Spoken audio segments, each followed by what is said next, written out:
BFM Business, BFM Crypto, le club. Lilian Aliaga, pour parler de ce marché, de cet écosystème du Web3, du Bitcoin et de l'Ether aussi. Comment les cours des cryptos évoluent-ils? Lilian vient de nous rejoindre. Salut Lilian. Bonjour Guillaume. Rédacteur pour Cryptost, Louis de Froissart aussi nous accompagne. Bonjour Louis.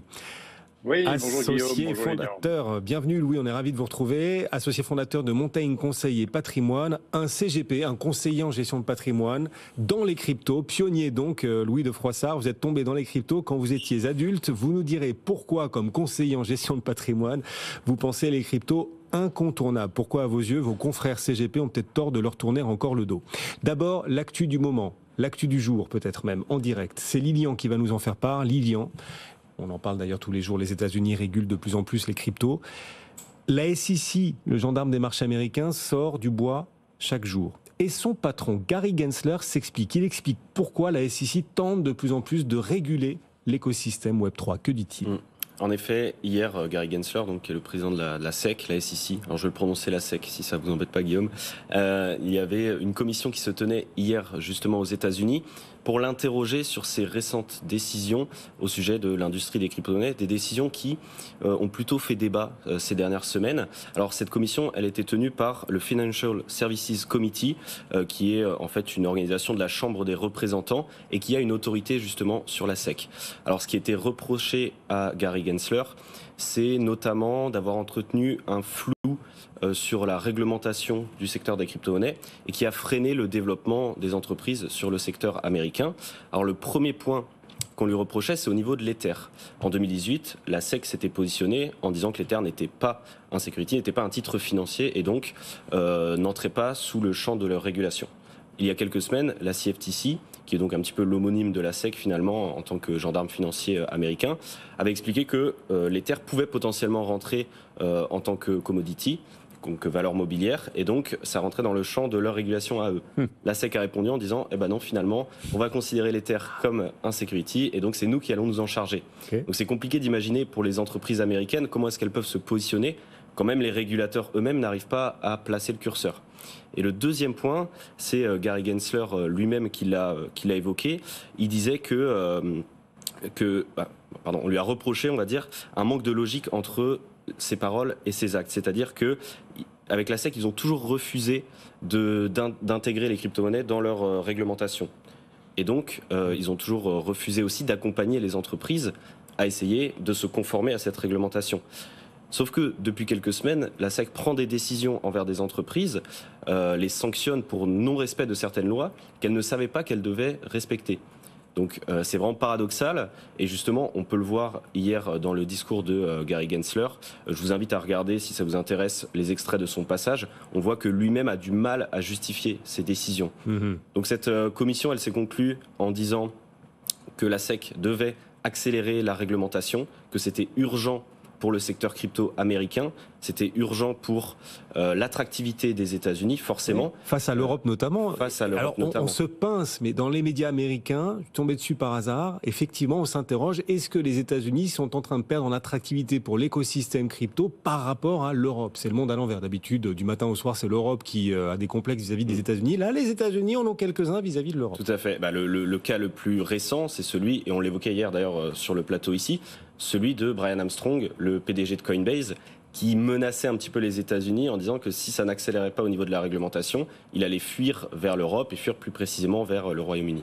Alors on verra si l'Europe tire les marrons du feu et en Europe si c'est la France qui en profite. C'est vrai que Binance a choisi la France comme porte d'entrée en Europe. Circle aussi il y a quelques semaines a annoncé que Paris serait sa porte d'entrée en Europe, mais ce n'est pas le choix de Kraken. Kraken choisit au contraire l'Irlande pour s'ouvrir l'Europe. Ouais. Pourquoi l'Irlande ?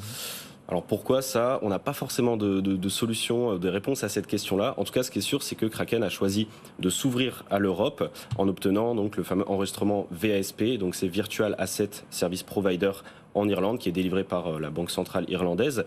Finalement, c'est l'équivalent du PSAN en France, donc prestataire de services sur actifs numériques, sauf que ça a été obtenu en Irlande. On aurait pu s'attendre à ce qu'ils choisissent la France, puisque comme vous le disiez, Binance, Crypto.com, Circle et plus récemment Bitstamp ont choisi la France. Alors on n'a pas forcément d'explication sur pourquoi l'Irlande. En tout cas, le résultat, il est le même. Il s'ouvre à l'Europe et vous le savez certainement, Guillaume, avec là on est dans les derniers instants des discussions autour de la loi MiCA, la loi Markets in Crypto Assets. Cette loi qui permettrait vraisemblablement aux entreprises qui sont enregistrées dans l'un des pays de l'Union européenne d'obtenir un espèce de passeport crypto européen, c'est-à-dire d'étendre leur activité dans tous les pays de l'Union européenne. Ah oui. Ça justifie évidemment l'Union européenne, 500 millions de personnes. Voilà. Et c'est beaucoup plus que le nombre d'Américains. C'est énorme. C'est justement à mettre en parallèle avec l'actualité précédente. On voit qu'il n'y a pas vraiment de réglementation aux États-Unis. Il y en a une en Europe et en France aussi. Alors, évidemment, cette réglementation, il y a des points de détail sur lesquels on aimerait revenir, mais en tout cas, elle a le mérite d'exister et elle attire les grands acteurs crypto. Alors, le Bitcoin, pendant ce temps, comment évoluent les cours? Aujourd'hui, on repart un peu à la baisse, on repart légèrement sous les 30 000 pour le Bitcoin, mais quand même, quelle hausse incroyable depuis le début de l'année. Le cours du Bitcoin a bien remonté, les prix de l'énergie ont baissé par rapport au pic de l'automne dernier. Bref, pour les acteurs du minage, le contexte redevient peut-être un peu plus favorable. Mais Intel choisit de jeter l'éponge. Intel abandonne ses machines de minage de Bitcoin. Machines de minage, oui, tout à fait. De ménage. Intel, qui est quand même l'une des plus grandes entreprises technologiques aux États-Unis, ils sont arrivés dans ce secteur il y a un an environ, en avril 2022, en proposant une nouvelle machine de minage de Bitcoin qui s'appelait Blocksail, qui était beaucoup plus performante que les concurrentes, qui résolvait aussi certains petits soucis. Elle a trouvé son public assez rapidement, notamment avec des grandes entreprises comme Block, l'entreprise de Jack Dorsey, le fondateur de Twitter. Mais en effet, ils ont décidé de jeter l'éponge. C'est un petit peu surprenant. Parce que déjà, en effet, ils avaient trouvé leur public, ça fonctionnait bien. Et puis aussi parce que, comme vous l'expliquez, l'industrie du minage de Bitcoin était en train de reprendre des couleurs. On en a parlé ensemble en décembre dernier sur ce plateau, où justement à l'époque on évoquait le fait que le prix du Bitcoin était relativement faible et le coût de production, le coût de l'électricité, lui, était élevé. Donc forcément, l'équation, ça rendait le sujet compliqué pour tous les acteurs de cette industrie. Là, on a un Bitcoin qui a quasiment multiplié par 2 son prix, et on en parlait hier justement sur Cryptos dans un article dédié à ce sujet-là. Le coût de production du Bitcoin est désormais plus faible en moyenne que le prix de revente du Bitcoin. Donc, on est en train de se dire, c'est dommage, alors que le plus dur semblait de passer, d'abandonner maintenant. Et donc, on n'a pas de justification. Peut-être que Louis en a une. Louis, je vous vois lever la main, justement, vous voulez réagir. Intel qui abandonne la production de ses machines de minage, bon. En fait, ça s'explique puisque nous, on est devenus mineurs de Bitcoin aussi et on a reçu notre premier reward ces derniers mois. En fait, il faut savoir qu'aujourd'hui, les machines de minage, vous les achetez à peu près entre moins 80, on va parler des dernières semaines, entre moins 80 et moins 70% par rapport au pic il y a un peu plus d'un an. Donc en fait, quand vous achetez, les machines de minage se vendent souvent par rapport à la marge que vous pouvez faire avec. Et donc, on anticipe des marges. Il y a un peu plus d'un an, on anticipait des très grosses marges. Là, en ce moment, depuis 7-8 mois, on anticipe des marges très faibles. Et il faut savoir que les vendeurs de machines se sont retrouvés à avoir des chutes de prix très importantes par rapport à leur business plan. Ce qui peut expliquer la décision d'Intel, c'est de dire ils sont partis sur une décision politique il y a 2 ans de lancer une machine qui a trouvé son marché avec de la rentabilité, mais aujourd'hui, vendre une machine 60 à 70% moins chère, peut-être que c'est plus rentable pour eux du tout. Et le prix des machines ne remonte pas en flèche pour l'instant. Et c'est sans doute une explication au choix d'Intel, plus assez rentable tout simplement parce que le prix de la machine entre-temps a baissé. Bon, on va continuer de mesurer, d'observer l'ensemble de l'actualité crypto.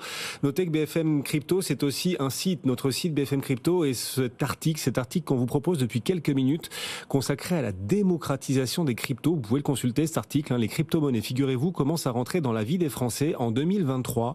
85% des Français ont déjà entendu parler des cryptos, un chiffre en hausse de 9% par rapport à 2022. C'est ce que révèle la deuxième étude de l'association, l'Association pour le développement des actifs numériques et KPMG France. Voilà donc le nombre de personnes, malgré l'hiver crypto d'ailleurs en 2022, le nombre de personnes ayant entendu parler des cryptos augmente de 9% sur un an. 85% des Français en ont déjà entendu parler. Plus de détails bien sûr et aussi sur le comportement des Français et leur point de vue vis-à-vis des cryptos. Plus de détails sur notre site BFM Crypto. Louis, ça tombe très bien parce que vous êtes conseiller en gestion de patrimoine dans la crypto, un des rares conseillers en gestion de patrimoine à vous être converti aux cryptos. Vous êtes encore pionnier dans votre secteur. Vous misez, alors pour convaincre peut-être vos collègues conseillers en gestion de patrimoine de s'y intéresser, vous misez entre autres sur la tokenisation. C'est quoi la tokenisation? Quel potentiel? Bank of America nous livre un rapport sur le sujet cette semaine. Oui, et la tokenisation, c'est de toute façon, ça concerne tous les acteurs, puisque les premiers acteurs de la tokenisation seront sûrement les banques. Et c'est pour ça que la Société Générale en France et Bank of America ou JP Morgan aux États-Unis s'y intéressent de près. C'est quoi la tokenisation? C'est la possibilité de faire une toute petite tranche d'un actif, d'un immeuble ou d'un lingot d'or, et la possibilité de laisser un actif habituellement cher à l'appréciation, à l'achat pour $50 par exemple, quand on prend Realty pour l'immobilier. Et ce que dit Bank of America, c'est que peut-être qu'une des manières les plus rapides de l'adoption, pour l'adoption des cryptos, serait que les gens puissent acheter un token qui représente 1 gramme ou une once d'or. Et donc ça, c'est un élément qui fait qu'aujourd'hui, on a une hausse de 100% par an des sommes qui sont tokenisées en or. On atteint aujourd'hui 1 milliard, c'est un niveau symbolique. En 2020, on était à 300 millions de dollars. Alors c'est un tout petit peu, puisque c'est 1/10 de l'ensemble de la capitalisation de l'or, mais c'est un début. C'est un début qu'on retrouve aussi aujourd'hui en France, la tokenisation immobilière. Vous savez qu'en France, c'est très compliqué de tokeniser, de diviser un immeuble en petites parties égales, notamment parce qu'il y a des droits d'enregistrement minimum de 25 €. Ce qui veut dire que si je fais un immeuble avec des parts de 50 € et que j'ai des droits d'enregistrement de 25 € par part, ça va être compliqué. Eh bien, vous avez la société Atoa, cette semaine, qui a lancé sa première opération, un immeuble à Niort. Et Atoa a utilisé une astuce juridique qui est la possibilité de faire appel à la fiducie. C'est-à-dire qu'on ne possède pas directement l'immeuble, ni une dette, mais on possède une sûreté. Et la sûreté, je dirais la plus sûre, pour me répéter, en tout cas une sûreté réelle, qui nous permet de posséder directement cet immeuble. C'est une innovation qu'il faut saluer. Merci à toi et bravo à Mehdi. Et elle a eu lieu non pas à New York, mais à Niort, on a bien entendu, Niort. À Niort, exactement, voilà. À Niort, en France, dans les Deux-Sèvres. Et donc, c'est vrai que quand on se balade comme ça, toujours à propos de la démocratisation de cet écosystème Web3, des futurs usages, on nous demande comment est-ce que, si je m'intéresse aux cryptos, que les cryptos continuent de remonter, comment est-ce que je dois investir là-dessus en tant que conseiller en gestion de patrimoine? Qu'est-ce que vous répondez, Louis? Alors là, il y a des back to basics, on retourne aux bases. Il y a des fondamentaux, c'est comme au rugby. Au rugby, c'est la conquête. Et bien là, c'est acquérir des fractions de Bitcoin. Il faut commencer par ça. Le fondamental des cryptos, c'est je commence à avoir une stratégie d'achat régulier de petites fractions de Bitcoin. Et surtout, je suis détenteur de mes clés, les fameuses clés privées. Nous avons en France un leader mondial qui s'appelle Ledger. Donc on peut avoir en plus la capacité de bloquer ces fractions de crypto-monnaies sur la blockchain directement avec sa Ledger. Donc commençons par acquérir des fractions de Bitcoin, peut-être demain aussi des fractions d'Ethereum. On le fait tous les jours, toutes les semaines, tous les jours sur Paynium, toutes les semaines sur d'autres. Et on commence par avoir cette base-là. Je dis ça, c'est très important pour mes confrères parce que je vois des offres qui émergent, des offres que j'ai pris le temps d'analyser et qui malheureusement me font un peu tiquer. C'est-à-dire, je me demande si un certain nombre de confrères qui commercialisent ces offres ont conscience des enjeux, des risques potentiels et de ce qu'il y a dessous. Comment on fait par exemple un rendement? Un rendement, il faut savoir que quand on commence à avoir des offres avec du rendement sur Bitcoin, c'est qu'il y a un sujet. C'est que vous n'êtes pas allé au bout du problème. Ça veut dire qu'aujourd'hui, détenir du Bitcoin de manière directe et sécurisée que le Ledger n'amène pas de rendement. Alors, on peut déléguer ces cryptos qui sont de l'Ethereum ou d'autres cryptos à un validateur, mais sur Bitcoin, si tu commences à avoir du rendement, c'est qu'il y a un souci. Donc, c'est faire attention. D'abord, il y a des bases, des fondamentaux, et il faut revenir à ces fondamentaux. Un exemple tout bête, des auditeurs qui ont suivi les personnes qui se sont succédées sur ce plateau, dont moi-même, qui ont écouté, qui ont mis en place cette stratégie à partir de l'année dernière, sont des gens qui aujourd'hui sont à l'équilibre sur Bitcoin et sont en franche plus-value sur Ethereum. Donc vous voyez, ce ne sont pas des stratégies compliquées, ce sont des stratégies simples qu'on peut mettre en œuvre à tout âge. Nous, on a des clients qui vont jusqu'à plus de 70 ans et qui ont compris comment on mettait ça en œuvre. Ah oui, Voilà. des boomers. Les boomers qui investissent en crypto. Il y en a. Des boomers qui investissent en crypto, vous en connaissez. Bon, bah, J'en ai parmi mes clients. Et c'est une manière, il faut bien retenir, on a la chance d'avoir un actif qu'on peut détenir soi-même sans un intermédiaire. C'est une expérience à tenter et pour nous, c'est vraiment les fondamentaux d'acquisition et les premiers pas, on doit les faire là-dessus. Lilian, voilà, il y a d'autres points à avancer, d'autres conseils à apporter à ceux qui voudraient se lancer aujourd'hui dans les cryptos. Et moi, mon seul petit point, ce sera de leur dire de n'investir que l'argent qu'ils sont prêts à perdre. Je le répète à chaque fois parce que ça reste très très volatile. Mais est-ce qu'on peut ajouter d'autres conseils pour ceux qui nous suivent aujourd'hui ? Alors là, c'était vraiment les conseils d'investissement tout à fait basiques, à savoir le DCA, donc Dollar Cost Averaging, donc d'investir un petit montant sur un délai régulier, donc par exemple toutes les semaines un petit montant. C'est ce que nous disait Louis. Lisser son point d'entrée. Ça, c'est vrai que c'est des stratégies très intéressantes et qui globalement fonctionnent sur le long terme. Après, si on commence à s'intéresser un petit peu plus à la finance décentralisée, par exemple, il y a des gros sujets de sécurité. Et ça fait écho un petit peu à l'actualité récente avec TradingView par exemple, ou encore MetaMask via sa maison mère Consensus, qui ont révélé qu'il y avait des fuites de données utilisateurs, donc des adresses mail qui ont fuité. On peut facilement prévoir dans les prochaines semaines des utilisateurs qui vont recevoir des mails qui sont en fait des mails de phishing. Et à l'heure actuelle, le phishing, c'est encore la plus grosse source de vol de crypto-monnaies pour les utilisateurs particuliers. Des sites qui sont parfaitement ressemblants aux sites réels. On clique, on connecte son portefeuille et on perd tout. Et ça arrive à tout le monde, même aux plus expérimentés. Donc, Louis, les plus expérimentés, Louis, vous en faites partie. Vous êtes conseiller en gestion de patrimoine. Vous nous accompagnez en direct sur BFM Business. En tant que conseiller en gestion de patrimoine, vous devez aussi régler, gérer des enjeux de transmission. Il nous reste à peine une minute. Comment est-ce qu'on gère la transmission, les enjeux de transmission sur les cryptos? Est-ce que c'est possible? Est-ce qu'il y a des solutions, Louis? Alors oui, il y a plusieurs choses. Il y a de son vivant. Et de son vivant, c'est assez intéressant puisque là, on est au niveau de la recherche. Et donc, avec l'OREP, qui est la mecque de la gestion de patrimoine, on travaille sur ce sujet, notamment le 23 mai, avec... excusez-moi, sur ce sujet, donc la donation. Et puis, avec notamment le démembrement, on peut démembrer des cryptos, vous allez voir, c'est très drôle. Et aussi, il y a la question qui soucie les notaires de plus en plus, et enfin, grâce à Terre Noire, on a quelques nouvelles de ce côté-là, c'est-à-dire qu'aujourd'hui, on commence à avoir des solutions de transmission des clés, partielle ou totale, qui nous permettent d'être sûrs que nos cryptos, si jamais on venait à décéder, sont transmises à nos descendants. Ça, c'est un élément qui progresse. Et aujourd'hui, nous sommes, ce mois-ci, dans des éléments tangibles où on peut sécuriser cette transmission. Louis de Froissart est associé fondateur de Montaigne Conseil et Patrimoine. Merci de nous avoir accompagnés en direct. Louis, merci beaucoup. Lilian également. Avec plaisir. Rédacteur pour Cryptos. Salut messieurs, bonne soirée, bon retour.